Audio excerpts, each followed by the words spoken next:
সূর্য ডিজাইনের মধ্যে কিন্তু ভিয়েতনাম ডিজাইনে কিন্তু চাঁদের দেশে কিন্তু লাগাই দিব আজকে। চাঁদের দেশে লাগাই দিবেন? জি ভাই, চাঁদের দেশে কিন্তু ভিয়েতনাম গেট লাগাই দিব। যেমন একটা পাল্লা স্লাইডিং হবে এবং একটা পাল্লা কিন্তু ফোল্ডিং হবে। এই যে স্লাইডিং হবে, ফোল্ডিং হবে। একটা পাল্লা স্লাইডিং এবং একটা পাল্লা কিন্তু ফোল্ডিং। ভাই এগুলো টেকসই কিরকম হবে ভাই? ভাই এটা যদি টেকসইয়ের কথা বলি, আপনার বাড়ি যতদিন গেট কিন্তু ততদিন। আর আপনার বাড়ির সামনে গেট কিন্তু পাহারাদারের মতো দাঁড়ায় থাকবে বছরের পর বছর, যুগের পর যুগ কিন্তু আপনার বাড়ির সামনে কিন্তু গেট কিন্তু দাঁড়ায় থাকবে। এগুলো কি হামার দিয়ে ভাঙতে পারবে না তো? না না ভাই, এটা কিন্তু হামার দিয়ে কিন্তু ভাঙা কিন্তু কোনো সম্ভব না কোনোভাবেই। 100 ব্লেড দিয়েও কিন্তু কাটা কিন্তু কোনো সম্ভব না। এটা হচ্ছে আপনাকে কাটিং করতে হলে পরে আপনার কাটিং মেশিন আনতে হবে। আর মেশিন দিয়ে যখনই কাটিং করতে যাবে তখন কিন্তু চোর যখন আসে কাটিং ধরবে তখন কিন্তু বাড়ির লোকজন কিন্তু অটোমেটিক বুঝে যাবে যে আমার গেটে কোনো চোর আসছে কাটার জন্য। বাহ, তো এইটার স্ট্রাকচারে কি শক্ত কি দিয়েছেন ভাই? ভাই এই গেটের স্ট্রাকচারের মধ্যে কিন্তু আমরা ব্যবহার করেছি 2 ইঞ্চি বাই 2 ইঞ্চি গ্যালভানিশ করা বক্স পাইপ, যেটা কিন্তু পাকা 12 গজ মোটা।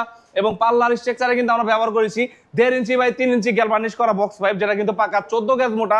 আর এই যে ডিজাইন প্লেটটা দেখতে পাচ্ছেন, এইখানে কিন্তু আমরা ব্যবহার করেছি হচ্ছে 6 mm প্লেট।